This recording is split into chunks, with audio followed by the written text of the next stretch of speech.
त्याच्या विरोधातलं नाही आहे आंदोलन. हे महसूल अधिकारी आहेत इकडचे, जे नायब तहसीलदार आहेत स्मिता गुरव, आणि इथले मंडल अधिकारी आहेत जाधव म्हणून, त्यांच्या विरोधातलं हे धरणं आंदोलन आहे.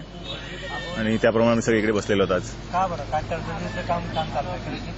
हो, बऱ्याच ठिकाणी त्यांनी मोठा दबंग टाईप वसुलीचा प्रकार केलेला आहे. शासनाने जे निकष दिलेत त्याप्रमाणे कुठल्याही प्रकारे नोटिसा न देता दादागिरीने पदाचा गैरवापर करून दहशतीने बऱ्याच उद्योजक व्यापारी आहेत, राहणारी लोक आहेत, त्यांच्याकडून कर वसुलीचा प्रकार सुरू केलेला आहे. त्याच्यामुळे आम्ही हे धरणे आंदोलन आज भारतीय जनता पार्टी म्हणून केलेलं आहे ना. दलाल बरेच तिथले आहेत परप्रांतीय, ते मी माझ्या निवेदनामध्ये त्यांनी दिलेलं आहे. जी नायब तहसीलदार गुरव आहे स्मिता गुरव, हे तिथले स्थानिक काही परप्रांतीय जे दलाल आहेत त्यांना हाताशी देऊन जे ते सांगतील दलाल त्याच कंपनीला उद्योजक जे व्यापारी आहेत, त्यांचे जे गाळे आहेत, कंपन्या आहेत, त्यांना जाऊन सील करते. आणि मग नियमात नसताना सुद्धा 10-12 लाखाच्या नोटिसा त्यांना दिल्या जातात.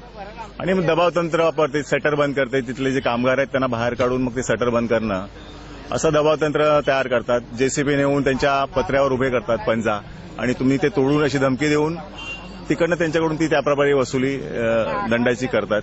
हे फार अन्यायकारक आहे, कारण ज्यांच्याकडे काहीच नाही अशी लोक बिचारे रडतात.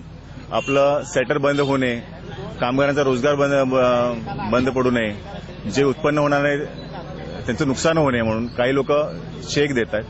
आणि अशा प्रकारे जबरदस्तीने आणि दहशतीने हे सगळी कराची वसुली सुरू आहे. प्लस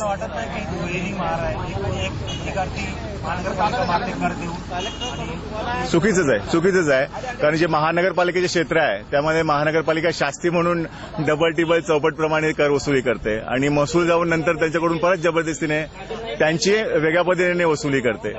तर हे निकष असायला पाहिजे, कारण शासनाने सांगितलंय पारदर्शकपणा असायला पाहिजे.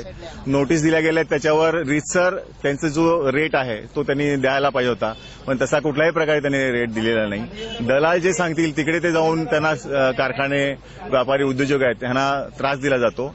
आणि दलालांचे जे हित त्यांना कुठल्याही प्रकारे नोटीस दिली जात नाही, त्यांचं कुठलेही असे कारखाने वगैरे आहेत ते बंद केलेले जाते. म्हणजे दुहेरी भावना आहे.